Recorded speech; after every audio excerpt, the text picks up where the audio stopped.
firmly on top of the standings, 74 points.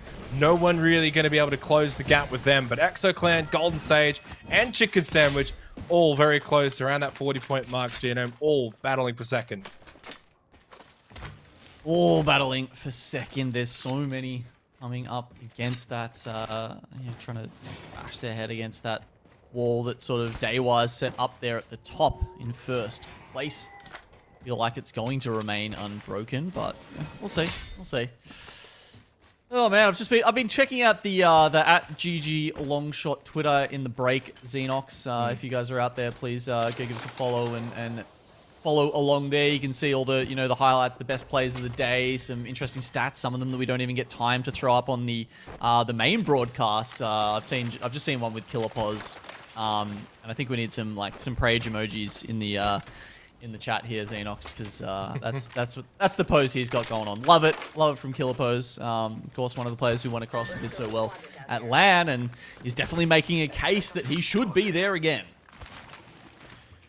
Yeah, but it's been a bit of an up and down kind of day for ExoClan, right? Like, obviously, you take into account the fact that they've won 2 games, but then everything else has just been, well, kind of like this circle towards the bottom, as it is going to be. Shipfall, Gale Station.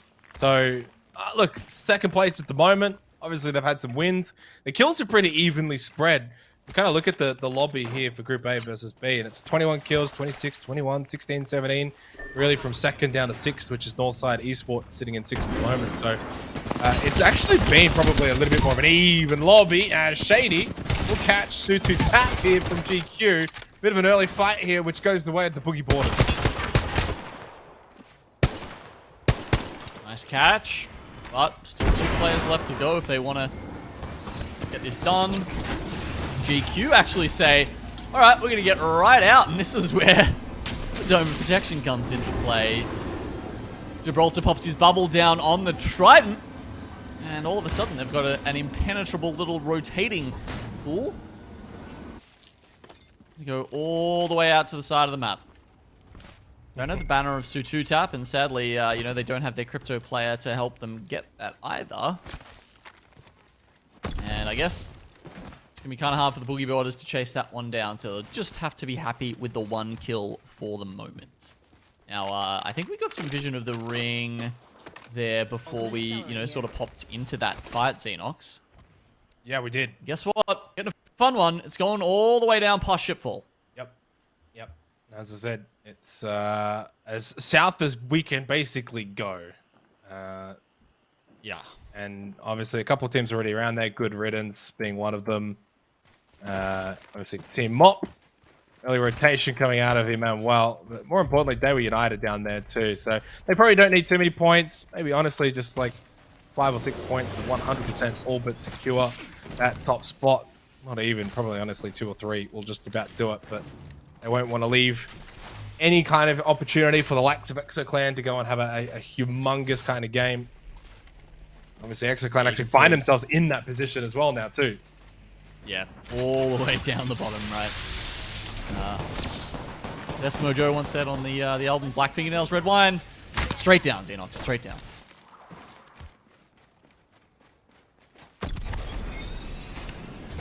Oh, haven't heard that one? No, I haven't. Evidently.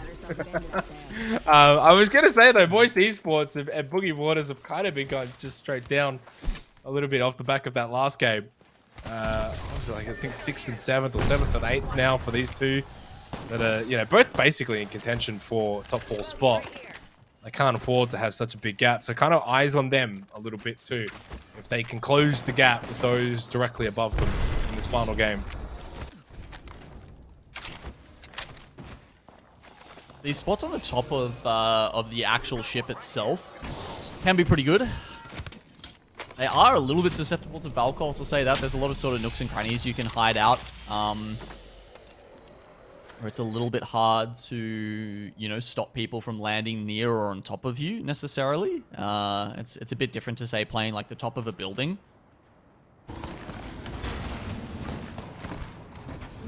It's not going to stop some teams trying, though, that's for sure. Teams taking space up there. You've got teams, team up, actually, for once. going hard zone and playing in one of the oranges. And they're actually in a really good spot way down the bottom. They may have God Spot. We'll see where it pulls, but that's honestly not a bad shout. It's a funny change up for Xiaokai and friends. As we've been following 505 just hoon around here a little bit. They haven't found anyone quite yet. Unlike Chicken Sandwich and Strafing Flame just nails him with a 116 there on the longbow. Yeah, unfortunately for Team Mop, basically second last today in this group, considering there's no Stinky B. So maybe this might be a sort of turn of fortunes for them in this final game in that orange. They cop a bit of a feed. Shots here from White. Good riddance, who kind of like Team Mop haven't really been able to find a whole heap of success. Just the 23 points, although good for 11th at the moment. In what is a bit of a log jam middle of the pack. Inside Esport. Been impressive. They've been good as a team without probably having any sort of individuals really standing out. They've been able to put in a really solid team performance, which has got them into 6th at the moment. 37 points, only 1 point behind 505.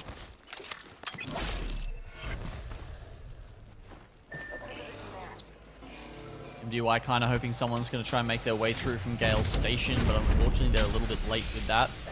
Potentially an option from Dugu Play or SRY, but they're outside the zone. They're well up. They're near Stormcatcher. A lot of teams do end up going to Stormcatcher if they're, playing deep zone. Because you often do get a crafter and a beacon there that allow you to make use of the fact that you're sacrificing a lot of health and meds to the zone.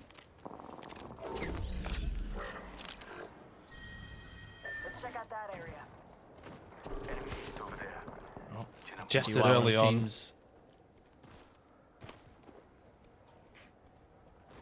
You go ahead, man. No, you go ahead. No, please, there's not much really to talk about at the moment here. Well, I know okay, all right. I'll talk about this then. Well, there is one thing to talk about, the fact that... now you want it, okay. Yeah, well, you were talking about Team Mott. Well, they've actually just copped the next green circle on top of their little orange, so... I told you. It is pulling into that direction, and that's going to throw a big spanner in the works, because all of a sudden now Shiftfall is just not even going to be in at all. Yep.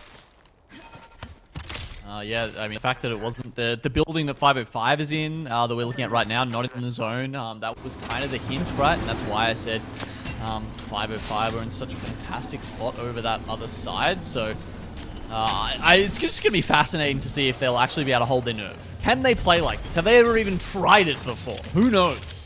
We can scan this area. A lot of moving and shaking definitely going to be taking place at the conclusion of this sort of second round. Going into the third round, everyone's going to have to really play out into the open. There's not a whole lot. I mean, Gale Station has got a couple of buildings still left in. MDY will be beneficiaries there. Jiakai's literally just charge rifling a dragon right now. Why not? It's like, yeah, they've got Godspot, but there is no one around them. And they won't have to worry about that for a while. And the best part about it as well is they don't even know that they're about to have the absolute God spot either, because they don't have the beacon information. So they're sitting here based off of this second round circle. Look, they don't know for sure, but as I said, I mean, that's definitely where I was predicting it right from the start. I think that's a reasonable read to make. I mean, it'll be interesting to see if they don't get company soon, whether, they're wondering what's going on. But they got company already joining them, and it's going to be Emmanuel. Asia dropped immediately. Oh, they get a stick, actually, opening the door at just the wrong time. Not only will they get the stick... Oh, my God, he's so low. So low inside. Build that successful from Chambers. Emmanuel did have the intel in the green zone, so they've made their way over towards this orange off the back of that. Asia getting by, pushing in A-Fly, I think just wants to make sure that no one's going to push out. Well, he takes a big chunk of damage for doing so. We'll pop the bat straight away. No one else pushing on this yet, though. Because they tried to trade the res, and he cancelled it by pushing in there. That means aimbot's still on the floor. Meanwhile, they're resetting. Oh, good shots from Xiaokai. Aimbot's down. Billy will go for the revive, I imagine, but I don't know. I don't think so at this point. Gonna bring the Mastiff out. Why not? From Billy, no more armor, no more shots, no chances. Time for Emmanuel. Billy puts the Mastiff to great use, gets the kills, wipes them out. No one even remotely close to go for a third party. And they can get the revive as well. Double revive at that. They'll have all 3 players up. Really well played, Team Mop. Now this is the situation that Truth Esports wanted to be in last game. You know, God spot, and then someone just delivers them the supplies in 3 nice and tidy boxes. They're actually taking a lot of charge rifle hits though right now. EXO have got a bead on them. They've actually found a little angle into the orange. And one of them got re-knocked. They're still trying to work out how they can be safe away from that. Meanwhile, talking about Truth Esports, they're over here taking another orange fight. Doing too badly at the moment. Mostly playing off of the stairs. Has to fall back. All 3 players essentially cracked. All 3 players being heavily pressured here by the Boogie Porters. It is somewhat even. They're not exactly in a position where they've got a whole lot of armor, but they do get the knock. They do get that down onto Saiyajin. Moist Esports are watching this orange though. Gino, they can third party this really quickly. Ooh, Moist actually grabs it down on Fussy, and as you say, if Moist decides to get in on the back of this, that could be a big difference because they have to worry about the res. They have to worry about Fussy. Their controller beamer being on the floor. Boogie Boarders try and fight them off, but Moist Esports, they're committed. They have to come in and do this now. MT, he goes down. Can Pricey and Walty make this work? Yeah, Shady's down as well. Empty's down, as you mentioned, but you've still got a pretty full health Pricey. Walty half armor, kicking down that door. Walty just takes a peek to the left, make sure the Price is all right. They can get the revive now as well. So Moist will be able to heal on up, but free agents are making their way in, Gino. They are probably going to suss out this orange. Oh, heard the commotion. SRY, though, turn our attention to them. Vanilla Sense knock, same with Yanley's. Well, that was super quick. Rapid. SRY just gone. QQ taking out the majority of them, but really our attention needs to go back over to free agents and Moist Esports out towards the western side. Free agents are pushed in onto this orange. And I think they're actually going to get the better of them here. Moist, after that fight, they used the heartbeat sensor. They didn't find anyone in range, so they just started looting out in the open. It was just the nick of time that free agents came in after that check was made, and they get some free shots onto Moist Esports, which makes the start of this fight so much easier from them. That said, all class from Moist. They've done some decent damage and put Belkin on the ground now, but can they finish it off? Yeah, I mean, that came down to Walty getting that first initial knock. He needed to. It was desperate for Moist to just try and stagnate that push from free agents. Belkin is back up, though, popping that battery immediately, though. Straight back down he goes. Walty falls to Lahim. Big Z does actually get a bat off as well. Back to full health, full armor. Should be able to finish it off as well.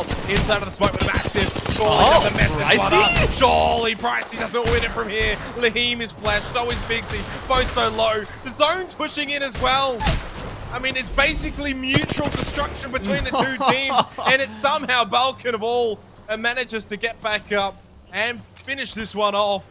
Moist are finally eliminated. And Pricey was like 1 or 2 hip fires away from making that work. That was actually a nuts hole by him. And the smoke from Lahim seemed to honestly be hindering free agents more than helping them. But as you say, it was a war of attrition between the two teams, and free agents do lose Big Z in the scrap.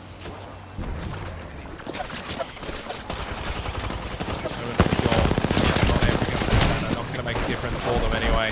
Team Mock still at that orange, still dealing with teams. It's actually Daewoo United that is now pushed in on this position, just holding the edge.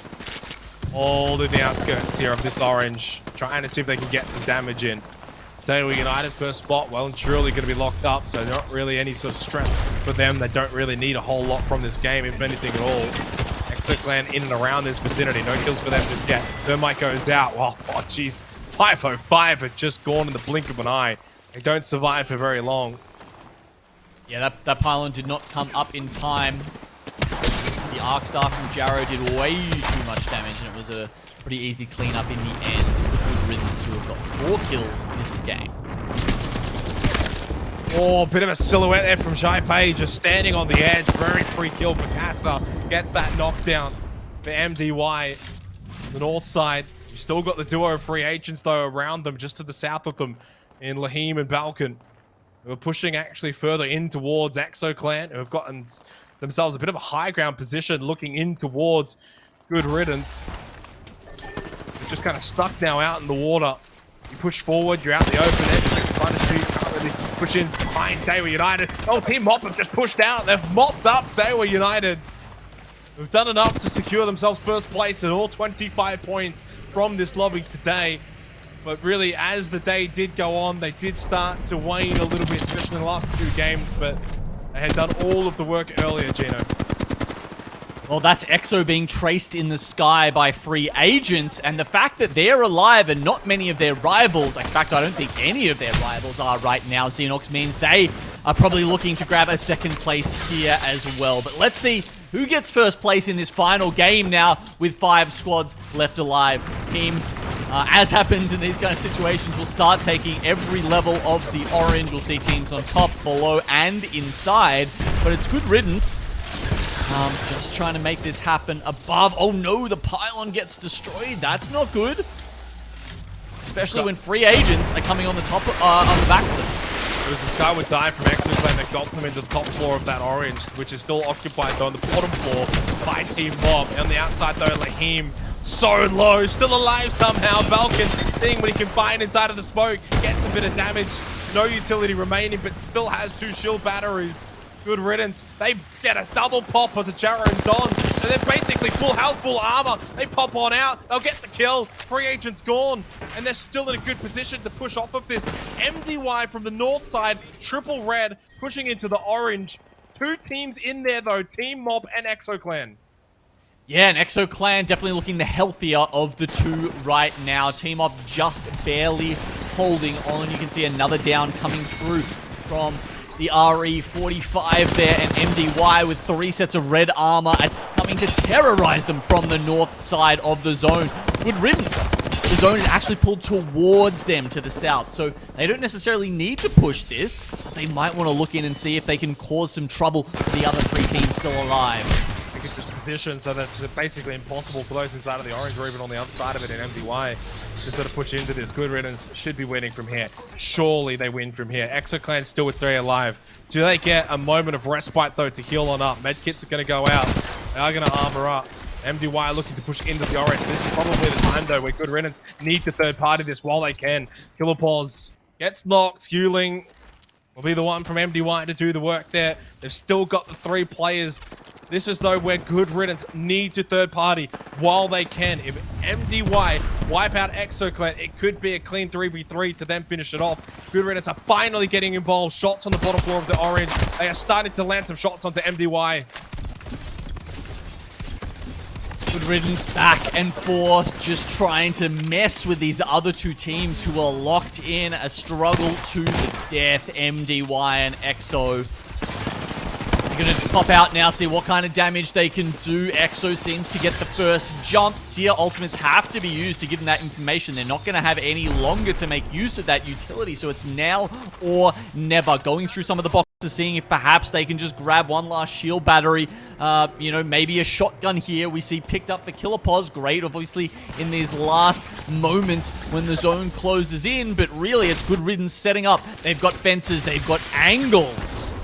Good anchor position from Way as well, just holding still west of the orange, while Don and Jarrow are holding towards the south side. So Way's going to really make sure that no one can sort of just push out. It should be pretty much all but affirmed for Good Riddance, provided they don't mess this up, provided from a spectacular play from any of these 2 remaining teams inside of the orange. ExoClan need to find a way out of here. Same with MDY. Fences galore. Good Riddance. They pull Way back. They've got a death ball towards the south as the trio. Jarry's taking some damage, so is Way. They're having to pop these bats, and suddenly they're actually the ones feeling a little bit more of the pressure somehow, despite the fact that Exo and MDY are breathing right next to each other. Okay, 30 seconds. All these other fighting actually happened so early on in the piece, Xenox, that this last 3 teams have stayed alive for such a long time. Usually, you know, you see this happen a good, like, minute or 2 further into the game, but it's really, the teams have had time to sort of try and make a play here, but it hasn't worked out for any of them. Exo Clan haven't been able to get it down. We haven't seen any knocks happen yet, so good riddance. Seemingly with some loot on their side, really can just keep poking, and now the zone will close, and we'll get the answer to the question, who takes out the final game here? Yeah, I know. It's a question that feels like it's taking a lifetime to get the answer for. Big damage potentially. In fact, MDY and EXO have just left the orange at the same time. It's almost like they've combined on the good riddance. Somehow they are taking all of this damage. Missile Swarm goes out. Don, Way are both down. Somehow it's only Jarrow that's still standing. EXO and MDY have somehow almost like colluded onto them. And now a chance for EXO Clan to potentially come away with their 3rd win. Yuling, now good riddance. They're gone. Good riddance to them. Cassidy's last one left standing. How have they done it? How have they managed it from the orange to the winners? EXO Clan take the final game. First or last, huh? Wow. There's another game I cast that's, you know, that's a common strategy, Xenox, but